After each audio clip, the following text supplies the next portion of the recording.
Recent டைமில் இது ரொம்ப ஃபேவரட் ஸ்நாக்ஸாக மாறிடுச்சு. என்னென்னு பார்க்கலாமா? 1/2 கப் ரவையை 1/4 கப் தயிரோடு சேர்த்து நல்லா மிக்ஸ் பண்ணிக்கோங்க. பத்தலைன்னா எக்ஸ்ட்ரா 2 ஸ்பூன் தயிர் சேர்த்து 10 மினிட்ஸ் ரெஸ்ட் பண்ணிக்கோங்க. 1/2 கப் ரவையை தண்ணியில் நல்லா வாஷ் பண்ணி 10 மினிட்ஸ் ஊற வச்சுருங்க.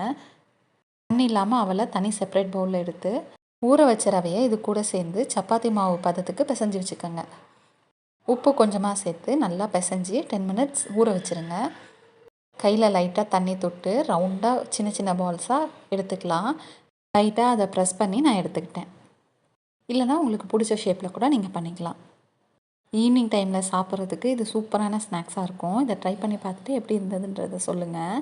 இந்த மாதிரி ரவுண்டாக எல்லாத்தையும் நீங்கள் பிசைஞ்சு எடுத்துக்கிட்டிங்கன்னா சூப்பராக ரெடி ஆகிடும். இந்த மாதிரி இட்லி பானையில் இதை வேக வச்சு எடுத்துக்கலாம். ஒரு பேனில் ஆயில், கொஞ்சமாக கடுகு, எள்ளு, மிளகாய் இதெல்லாம் சேர்த்து தாளித்து நம்ம வேக வச்சுருந்ததையும் இதில் சேர்த்து மிக்ஸ் பண்ணி கொஞ்சமாக சில்லி ஃப்ளேக்ஸ், கொஞ்சமாக கொத்தமல்லி சேர்த்து லைட்டாக உப்பு சேர்த்து 2 மினிட்ஸ் லோ ஃப்ளேமில் வச்சு இறக்குனீங்கன்னா சூப்பராக இருக்கும். மறக்காமல் சப்ஸ்கிரைப் பண்ணுங்கள்.